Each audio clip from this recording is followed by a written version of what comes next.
Belajar akuntansi yuk. Materi kali ini spesial banget buat kalian. Biar kalian gak perlu susah-susah mikir, tapi sebelumnya jangan lupa di subscribe dulu ya.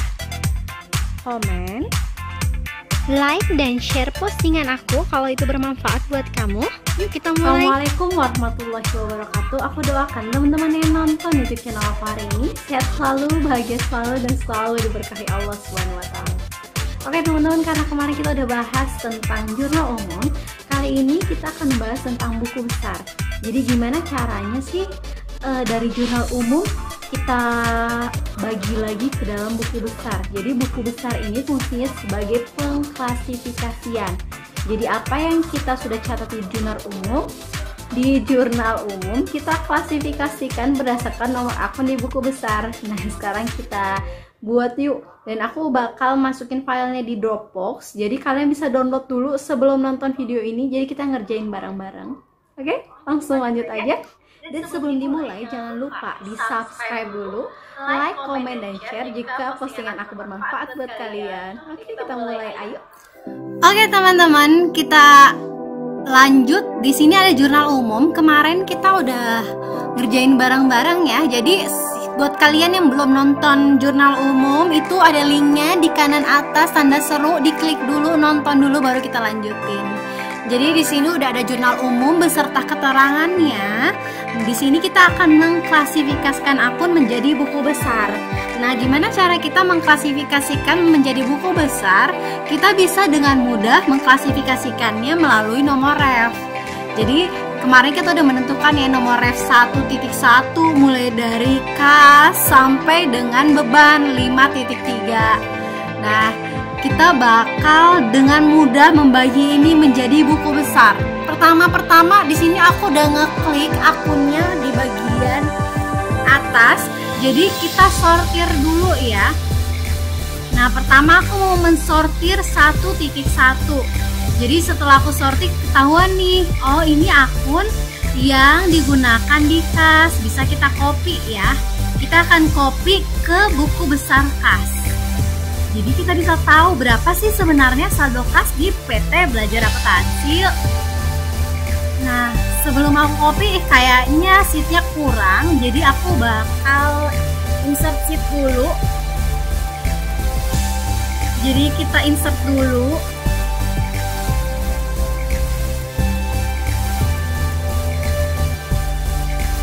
Nah, gini ya, udah kita insert, kita copy lagi.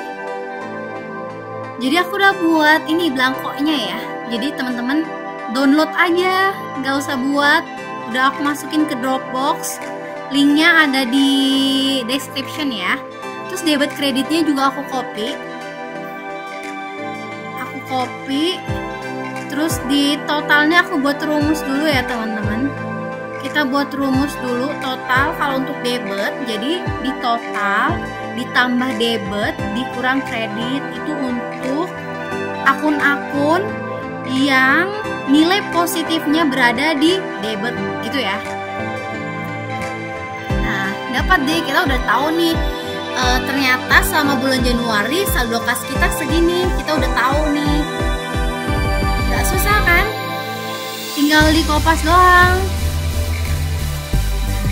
Dirapiin dulu ya, namanya cewek suka yang rapi-rapi, dirapiin dulu.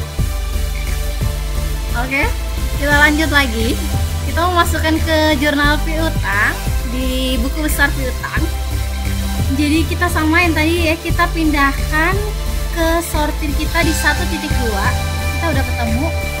Jadi ini ya, kita memiliki 2 transaksi selama 1 bulan ini. Jadi aku copy dulu 2 transaksi ini untuk mengetahui berapa sih jumlah piutang aku. Jumlah piutang itu berarti orang yang memiliki utang terhadap kita. Jadi kita bisa cross check. Nah, kalau mau lebih detailnya lagi nanti kita bakal buat ya buku besar piutang. Nanti kita akan klasifikasikan berdasarkan customer. Itu juga bisa. Jadi si perusahaan mengerti atau tahu customer mana yang memiliki hutang dan hutangnya berapa, transaksi pembayarannya berapa. Jadi fungsi dari laporan keuangan tersendiri itu mampu untuk mampu untuk dicek, dinilai seperti itu ya. Si laporan keuangan ini dia bisa menjadi media atau alat pengambil keputusan bagi si perusahaan itu sendiri. Lanjut lagi, di sini ada 1.3 yaitu perlengkapan. Nah, si perlengkapan ini kita kopas, kita mau lihat berapa sih jumlah perlengkapan yang dimiliki perusahaan kayak gitu ya. Ini bakal sama sampai dengan 5.3, caranya seperti ini. Nah, nanti di akhir kita bisa tahu nih berapa sih jumlah neraca saldonya. Nanti kalau misalnya neraca saldonya udah ada, itu harus balance. Jadi kalau nggak balance, ketahuan dong laporan yang kita buat ini salah. Ya, gitu ya. Oke, jadi selanjutnya di 1.4 kita membeli peralatan. Nah, kita punya peralatan di sini. Kita masukkan lagi.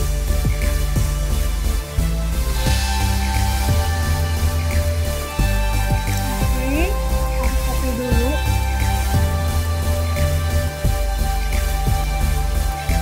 Habis peralatan, kita masuk. Oh ya, nominalnya dulu aku copy. Yes. Nah, ketahuan ya jumlah peralatan kita. Jadi peralatan yang kita punya si perusahaan ini berapa. Nanti bisa nih dibuat penyusutan peralatannya. Biasanya ada di jurnal penyesuaian. Nanti setelah minggu ini kita bakal buat jurnal penyesuaian sampai dengan neraca saldo penyesuaian. Jadi ditunggu di minggu depannya. Aku bakal buat continue. Jadi untuk mendukung YouTube channel aku biar aku tambah semangat ngerjainnya, di subscribe dulu ya. Di subscribe, komen, like, share. Jadi sebagai motivasi buat aku buat ngerjain tuh kayak semangat gitu.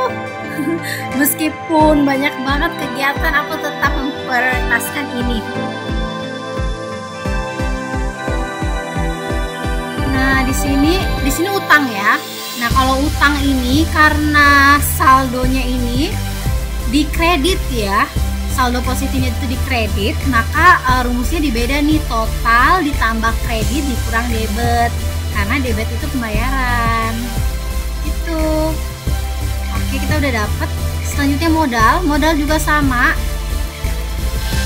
Pendapatan.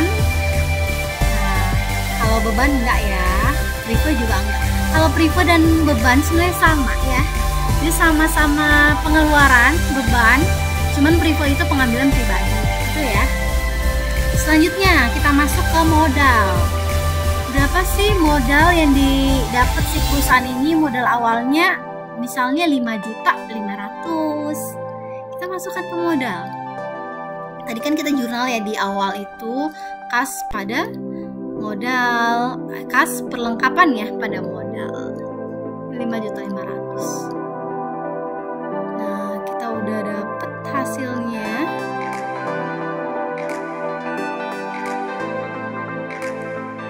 Kok value. Oke, karena yang aku copy link, jadi kita tulis aja berapa ya nilainya, 5.500.000. Oke, kita tulis aja 5.500.000.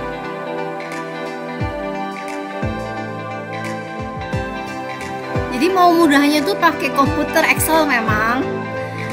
Kalau misalnya kita kuliah ini kan kita banyakkan pakai kertas ya. Jadi ngegaris, nulis, taunya salah ngitung gitu kan sering ya. Akhirnya dibuat ulang. Itu sih yang bikin kayak akuntansi itu ribet, padahal mah enggak, mudah. Cuman memang namanya latihan butuh effort yang lebih kayak gitu. Kadang kita tuh kurang teliti sih, padahal ya gini-gini aja, maksudnya gampang, tinggal teliti aja, modalnya teliti sama hitungan anak SD. Yang penting mah udah teliti udah oke sih. Selanjutnya privo, kita punya privo pengambilan pribadi, bisa kita lihat berapa nominalnya dan kita kopas di sini. Nah, kayak gini ya. Privo ada pendapatan, jadi kita punya trigger transaksi pendapatan di terus kita masukin biar kita tahu berapa sih jumlah pendapatan si perusahaan selama 1 bulan. Nah, di sini kita ketahuan, oh ternyata kalau di jurnal kan kita cuman jurnal, terus kita nggak tahu berapa totalnya. Tapi ketika udah di buku besar, kita udah tahu nih jumlahnya tuh berapa sih. Oh ternyata si pendapatan aku segini. Yang nantinya dari buku besar, selanjutnya kita buat penyesuaian, neraca saldo penyesuaian, bisa kita klasifikasikan ke dalam laporan. Kita mau laporan apa? Kayak gitu ya. Mau laporan neraca, laporan laba rugi. Kalau yang masih ngawang-ngawang, tenang, tunggu aja, nanti kita akan buat bareng-bareng. Jadi diikutin dari awal ya, karena nggak lama kok, ini cuman sekitar 10-15 menitan. Teman-teman udah paham dan cuma seminggu sekali, jadi diikutin aja pelan-pelan sambil di-download dulu materinya. Nah ini udah beban, sama ya, pengerjaannya masih sama. Beban iklan, beban listrik dan air, dan juga terakhir beban listrik. Kayak gitu. Oke, sebentar. Nah, udah ketemu beban. Yang terakhir beban gaji.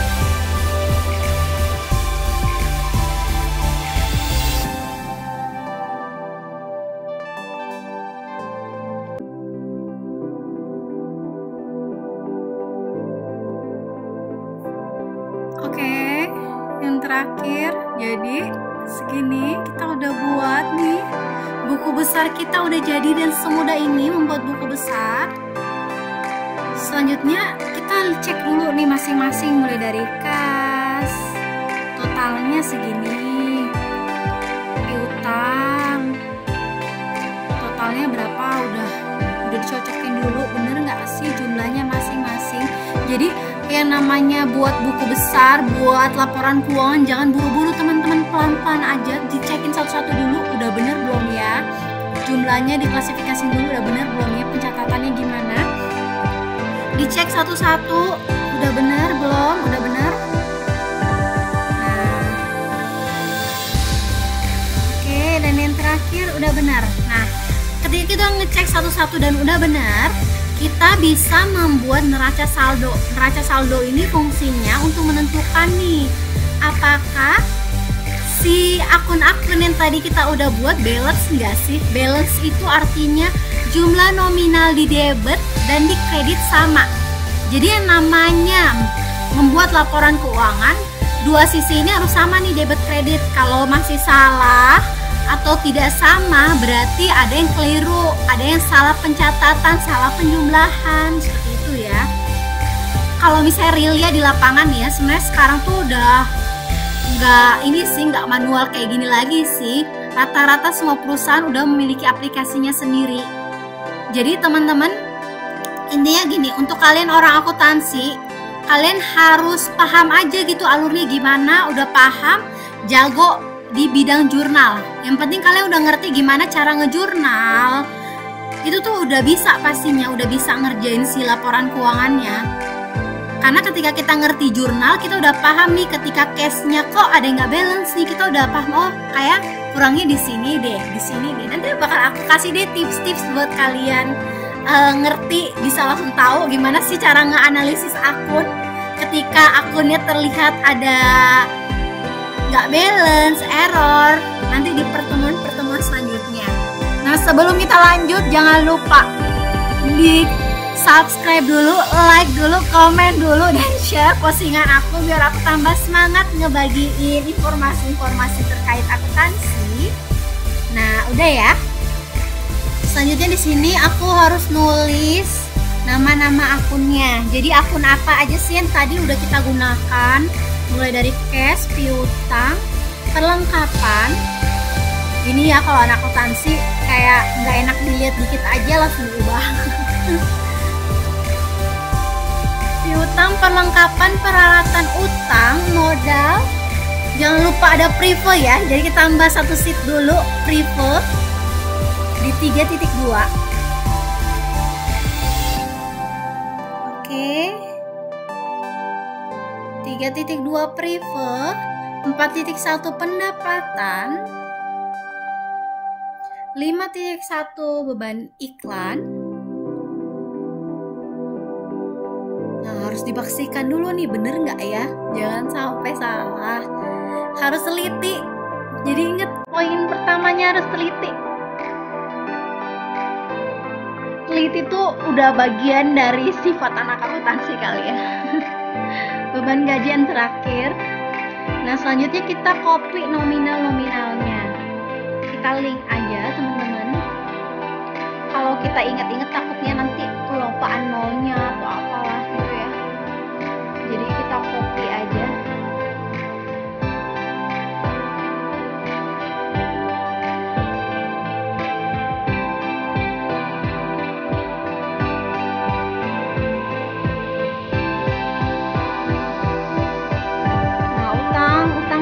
Dia harus di kredit gitu ya. Utang bertambah di mana? Di kredit. Jadi ingat itu, modal bertambah di mana? Di kredit. Pendapatan bertambah di mana? Di kredit. Beban bertambah di debit. Privo bertambah di debit gitu ya. Jadi ingat rumus 5 jari itu, kita kecualikan privo ya. Privo masuk kategori beban. Tapi dia di angka 3 karena langsung mempengaruhi modal. Dia nggak mempengaruhi beban. Kalau beban itu nanti mempengaruhi pendapatan ya, tapi dia mempengaruhi modal karena pengeluaran pribadi. Jadi dia bukan pengeluaran perusahaan. Kalau beban itu kan pengeluaran yang digunakan untuk mendapatkan si pendapatan tadi. Jadi berbeda dengan privo.